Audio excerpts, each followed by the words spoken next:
যে জগন্নাথ বিশ্ববিদ্যালয়ের শিক্ষার্থীরা দীর্ঘদিন ধরে বঞ্চিত হয়ে আসছে। একটা বিশ্ববিদ্যালয়ে কিন্তু থাকার মতো জায়গা নাই, শিক্ষার্থীদের ক্লাসরুম নেই। সেই সংকটগুলো নিয়ে আমরা এর আগে ইউজিসির সাথে বৈঠক করেছি, শিক্ষা মন্ত্রণালয়ের সাথে বৈঠক করেছি, অর্থ মন্ত্রণালয়ের সাথে বৈঠক করেছি।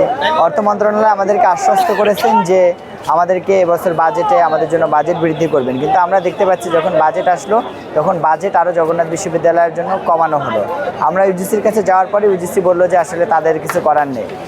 এখন আমরা যেহেতু সব জায়গায় গিয়েছি, আমাদের সর্বশেষ অপশন হিসেবে আমরা প্রধান উপদেষ্টার কাছে এসেছি যাতে করে আমাদের দাবিগুলো পূরণ করা হয়। আমরা জগন্নাথ বিশ্ববিদ্যালয়ের শিক্ষার্থীরা মূলত 3টা দাবিতে এখানে আসছিলাম।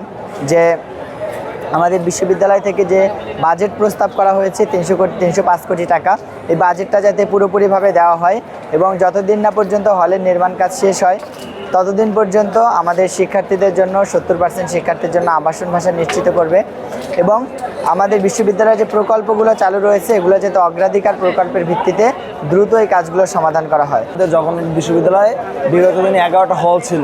তো আওয়ামী লীগ সরকার যখন ক্ষমতায় ছিল তাদের আওয়ামী লীগের ক্যাডার চোপাররা আমাদের হলগুলো দখল করে নিয়ে যায়। আমাদের হলগুলো বিভিন্ন আন্দোলন সংগ্রাম করা হয়েছে, 16 সালে 18 অনেকগুলো আন্দোলন করা হয়েছে, কিন্তু বারবারই আমরা ব্যর্থ হচ্ছি। আমাদের পুলিশ আক্রমণ করছে। তো 5ই আগস্টের পরবর্তী সময় আমরা যখন আন্দোলন আরও 2টা করছি তখন আমাদের দাবিগুলো ছিল যে আমাদের হলগুলো যেন পুনরুদ্ধার করা হয় এবং আমার দ্বিতীয় ক্যাম্পাস কেরানীগঞ্জে ওইটা যেন খুব দ্রুত কাজ শেষ করা হয়। তারপরে কি আমাদের হলগুলো আর উদ্ধার করা হয়নি, কিন্তু আমাদের 2টা হল, হাবিবুর রহমান হল এবং বাণী ভবন হল, 2টা হল আমাদের বাজেটে দেওয়া হয়েছে। এই 2টা হল আমাদের জন্য নির্মাণ করা হইবে। আর সেকেন্ড ক্যাম্পাসের কাজ যেটা ওটাও আমাদের বলা হয়েছে ওটাও করবে সেনাবাহিনীর নিচে কাজ, কিন্তু এখানে বাজেট যে পর্যাপ্ত বাজেটটা এখন পর্যন্ত পাস করতে পারতেছে না, পাস করে নাই। আমাদের এখানে আসার পরে আমাদের পুলিশ টিয়ার শেল করছে, তারপরে আপনার লাঠি চার্জ করছে, রাবার বুলেট নিক্ষেপ করছে, জল কামান করছে, ইট পাটকেল নিক্ষেপ করছে। আমাদের প্রায় 100-র উপর শিক্ষার্থীরা ঢাকা মেডিকেল বার্ডেন হসপিটালে ভর্তি আছে। আমাদের শিক্ষকরা আক্রমণের শিকার হয়েছে, তারা অনেক অসুস্থ। কয়েকজন শিক্ষক আমাদের মেডিকেলে ভর্তি আছে। আমাদের শিক্ষকদের অনেকে হাত ভাঙছে, মেবি একজনের শুনলাম। তো আমাদের উপরে এরকম আক্রমণ করছে, এর তীব্র নিন্দা জানাই।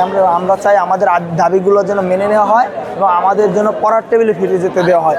আমরা পড়ার টেবিলে থাকতে চাই, আমাদের দাবিগুলো মেনে নিলে আমরা ফিরে যাবো। আর আমরা আমাদের দাবি না মেনা পর্যন্ত রাজপথ থাকবো, এখানে থাকবো, অবস্থান কর্মসূচি করবো। বান্ডেল থাকলে প্রতি সেনমানিতে টাকা বাঁচবে। বিকাশ সেনমানি বান্ডেল কিনে জিতুন প্রতি লেনদেনে।